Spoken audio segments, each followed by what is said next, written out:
Hello बच्चों, चलिए start करते हैं। लास्ट टर्म पे हमने शायद छोटी आंत पढ़ा दिया था पूरा, है ना।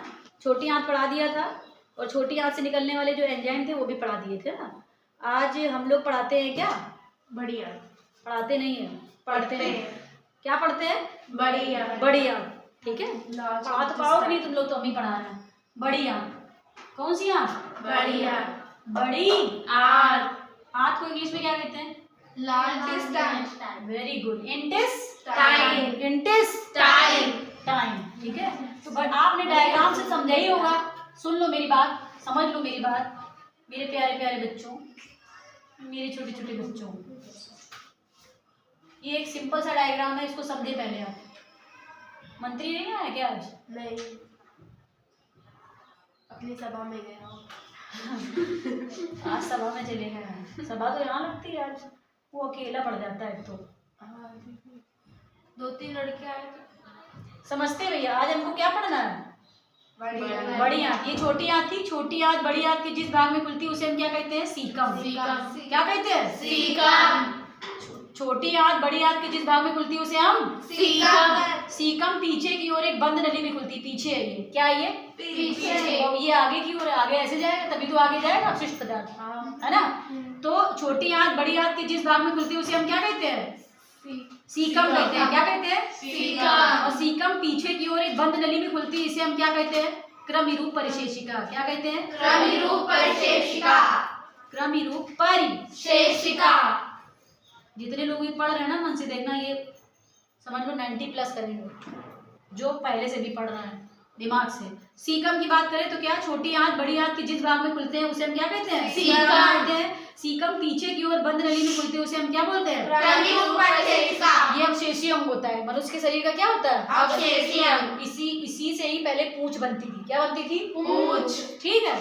अब सीकम जो है आगे की ओर, सीकम आगे की ओर कहाँ खुलता है? कोलन में। ठीक है। 5 से 10 सेंटीमीटर की लंबाई होती है, कोलन में खुलता है। कहाँ खुलता है? कोलन में।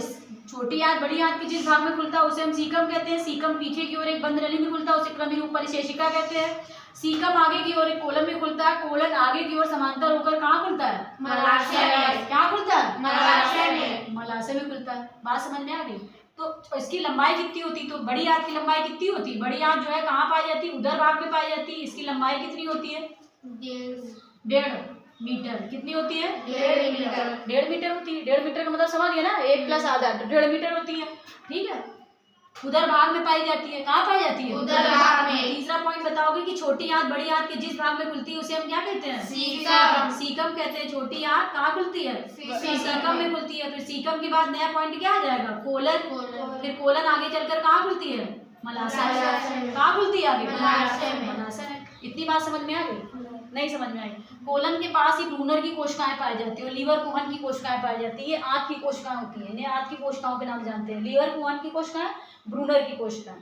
लिखना चाहो तो लिख लो, नहीं तो कोई बात नहीं। लीवर कुहन की कोशिकाएं, ब्रूनर की कोशिकाएं कहाँ पाई जाती है? तो कहाँ पाई जाती है? बड़ी आंत के कोलन भाग में। बड़ी आंत के कोलन भाग। बात समझ में आ गई?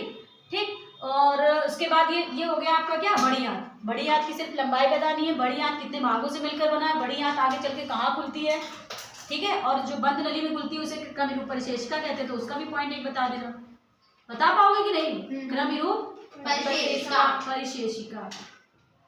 याद हो गया? तो सबसे फिर से एक बार लास्ट देख लो, एक बार समझ लेते हैं। बड़ी आंत क्या है? तो बड़ी आंत जो है, बड़ी आंत क्या है? तो बड़ी आंत उदर भाग में पाई जाती है। इसकी लंबाई 1.5 मीटर होती है। छोटी आंत बड़ी आंत के जिस भाग में खुलती है उसे सीकम कहते हैं। सीकम आगे की ओर कोलन में खुलता है। कोलन आगे समांतर होकर मलाशय में खुलता है। बात समझ में आ गई? कोलन नामक स्थान पर ही ब्रूनर की कोशिकाएं, लीवर कुहन की कोशिकाएं पाई जाती है, जिन्हें आंत की कोशिकाओं के नाम से जाना जाता है। मलाशय आ गया आगे।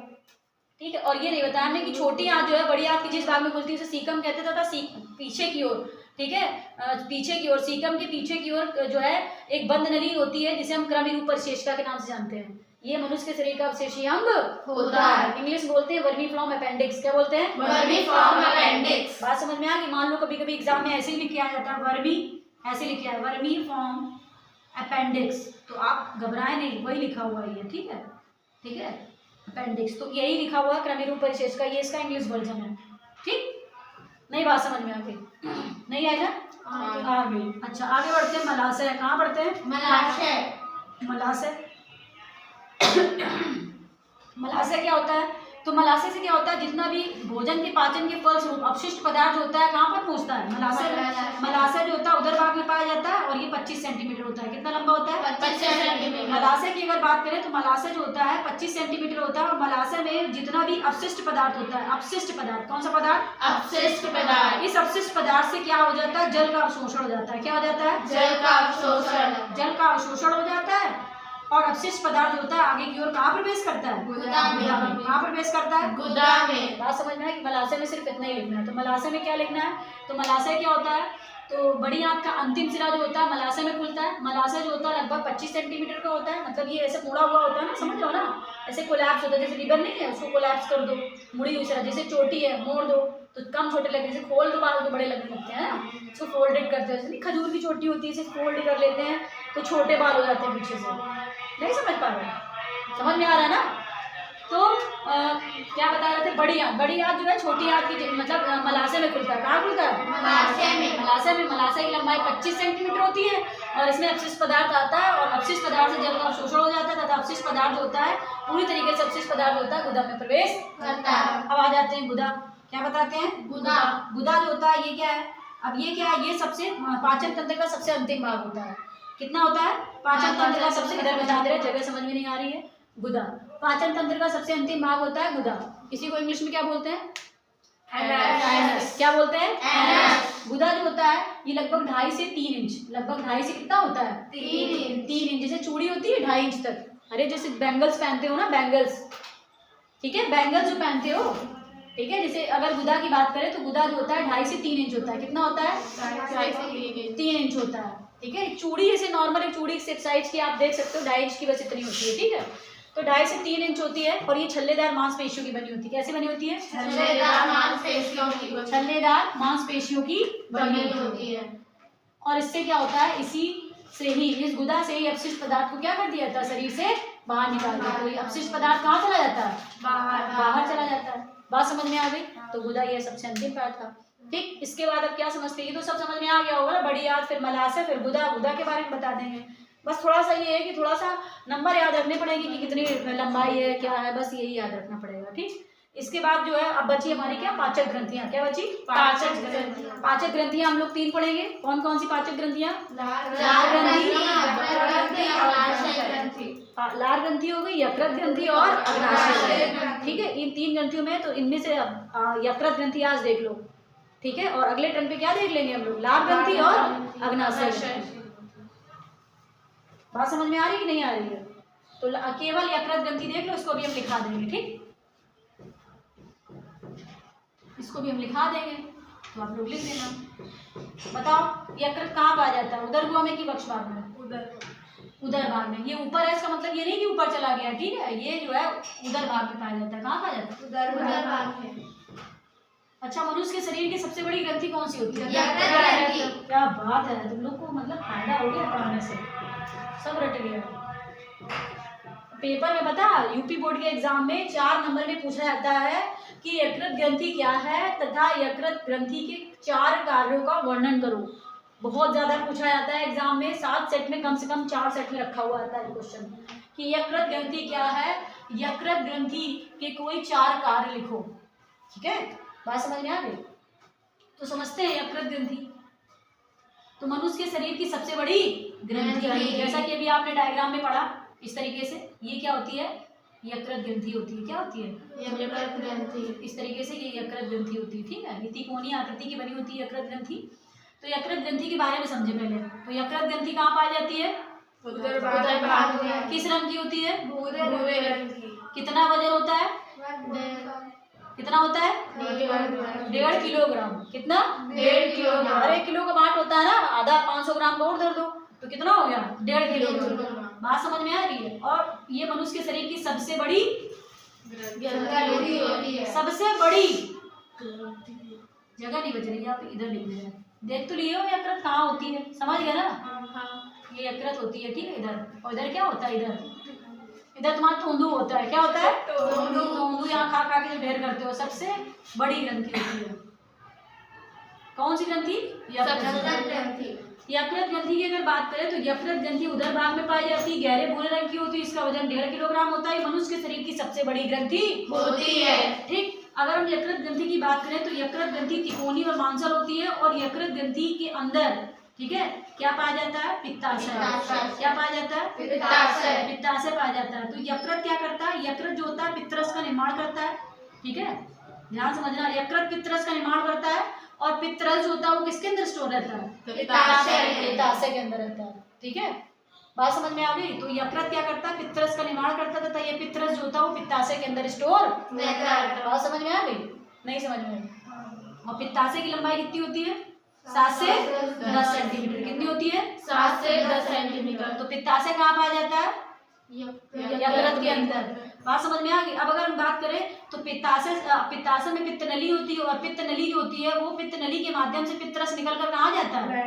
ग्रहणी में प्रवेश करता है। कहाँ जाता है? ग्रहणी में। हमने क्या कहा? यकृत के अंदर ये पित्ताशय, इस पित्ताशय से पित्त नली जो होती है निकलकर कहाँ जाती है? ग्रहणी में। ग्रहणी में जाती है। तो उसी में तो पित्तरस जाएगा।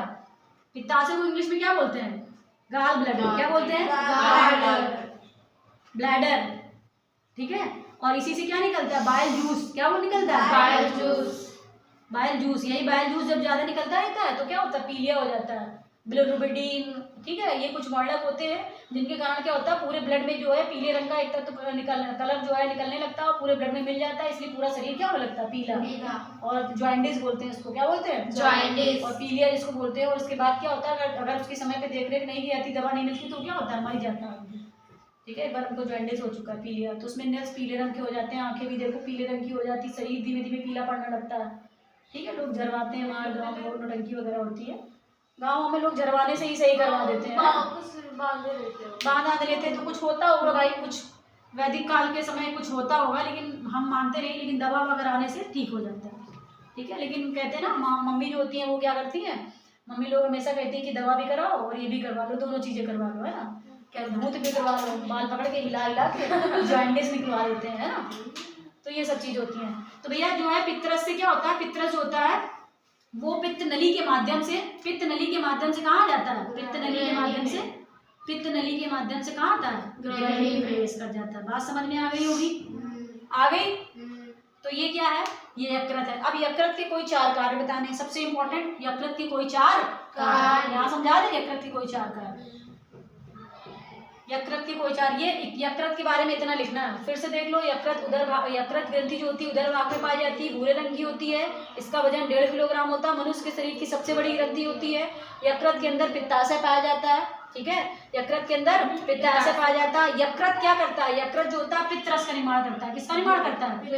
पित्तरस का निर्माण करता है। और यही पित्तरस जो होता है पित्ताशय में स्टोर रहता है। स्टोर का मतलब संग्रहित रहता है, और पित्त नली के माध्यम से कहाँ प्रवेश करता है? ग्रहणी में प्रवेश करता है। याद हो गया? पित्तरस का निर्माण कौन करता है? यकृत। स्टोर कहाँ रहता है? पित्ताशय में। किस नली के माध्यम से ग्रहणी में जाता है? पित्त नली। बस तैयार हो गए। अब यकृत के कार्य डालते हैं, यकृत के कार्य समझते हैं। यकृत के कार्य क्या है? तो कार्य की अगर बात करें तो कार्य जो होता है बहुत इंपॉर्टेंट, एक हिपैरिन याद रखो। क्या याद रखो? हिपैरिन। एक दूसरा याद रखो फाइब्रिनोजन। क्या याद रखो? फाइब्रिनोजन। अभी इनके कार्य बता दे रहे हैं, फाइब्रिनोजन। तीसरा याद रखो, तीसरा भी बता रहे हैं, पहले भंडार ग्रह। क्या? भंडार ग्रह। चौथा याद रखो कि अमोनिया से क्या बनता है? यूरिया बनता है। अमोनिया से क्या बनता है? यूरिया बनता है। ये सब किस कहाँ हो रहा है? यकृत में। और काम याद रखो, जैसे कि जितना भी ग्लूकोज होता है वो सब ग्लूकोज कहाँ जाता है? ग्लाइकोजन। अभी हम समझा रहे हैं, अभी समझ में नहीं आया। ग्लूकोज जो होता है वो ग्लाइकोजन के रूप में यकृत में संचित रहता है। ग्लाइकोजन के रूप में संचित रहता है। देखो आप समझते हैं, सब समझो पहले अच्छे से। यकृत का क्या कार्य है? यकृत जो होता है, यकृत के अंदर हिपैरिन नामक प्रोटीन का निर्माण होता है। किसका निर्माण होता है? हिपैरिन नामक प्रोटीन का।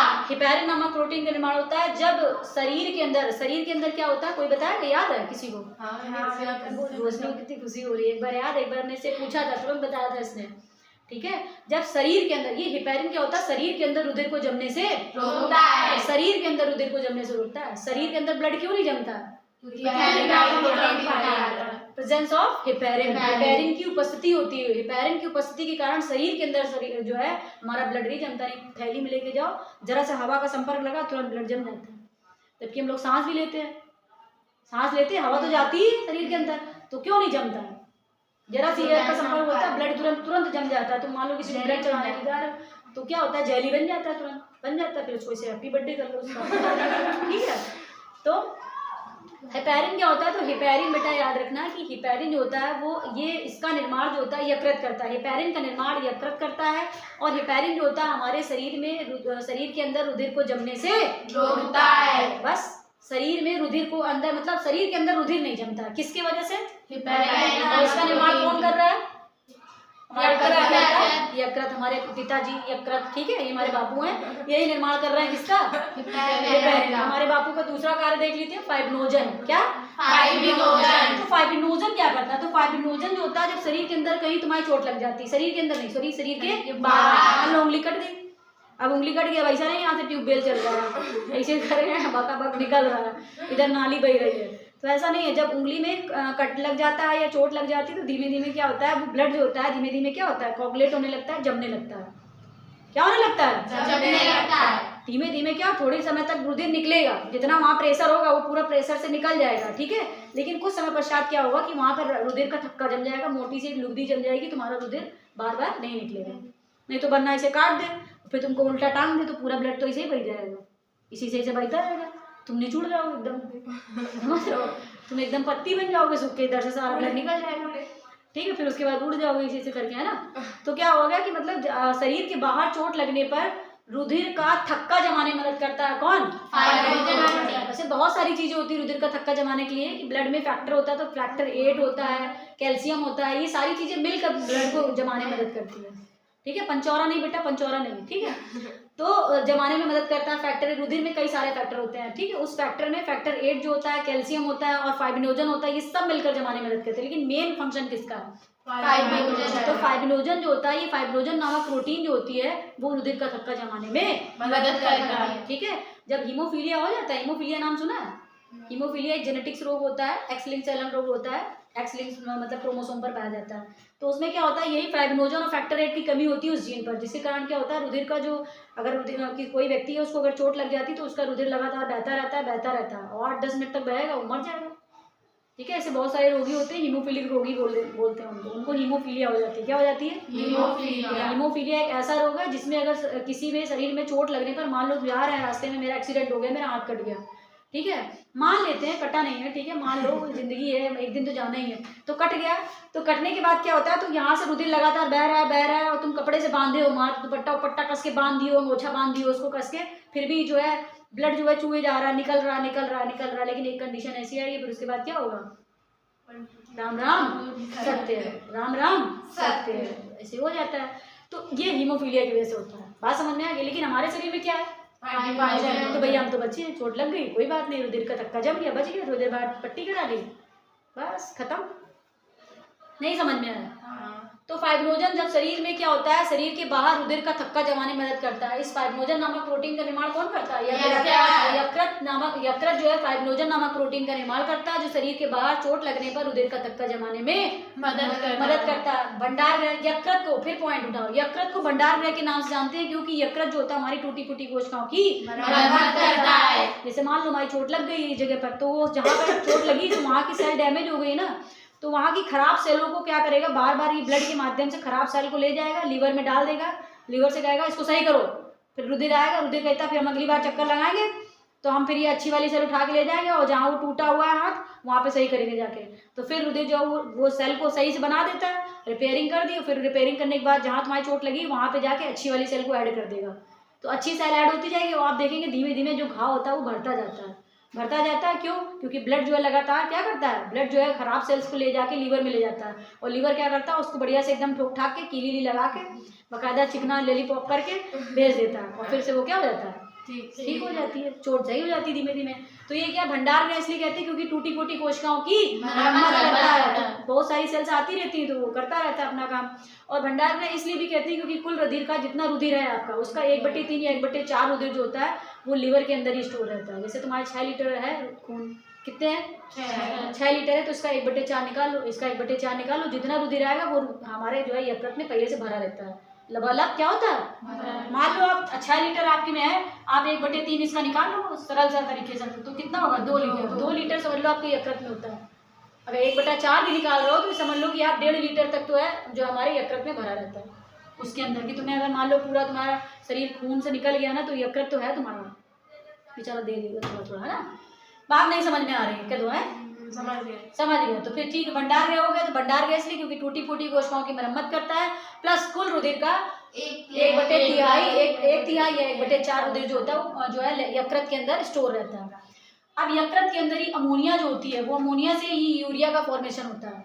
अमोनिया से क्या होता है? यूरिया का फॉर्मेशन होता है। और अमोनिया जो होती है वो यूरिया में बदल जाती है, और यूरिया जो होती है वो यूरिन के माध्यम से, यूरिन का मतलब मूत्र के माध्यम से शरीर से बाहर निकल जाती है। बात समझ में आ गई? अब जितना भी हम लोग मिठाई खाते हैं, दिवाली आ गई मिठाई, अब होली आ रही गुजिया, दन गुजिया, खूब मीठा खाते हैं, तो क्या होता है कि रुधिर में ग्लूकोज का लेवल बढ़ जाता है। रुधिर में ग्लूकोज का लेवल बढ़ जाता है। जब ज्यादा ग्लूकोज बढ़ जाता है तो रुधिर क्या करता है? एक्स्ट्रा ग्लूकोज को ग्लाइकोजन के रूप में यकृत में संचित कर देता है। भाई को समझ में आ गए? बात समझ में आई कि नहीं आई? बात को समझा कि नहीं समझा? हमने क्या किया? एक्स्ट्रा ग्लूकोज होता है वो ग्लाइकोजन के रूप में लीवर में स्टोर रहता है। बात समझ में आ गई? सबको आ गई? ठीक, आज के लिए इतना ही रखते हैं। धन्यवाद।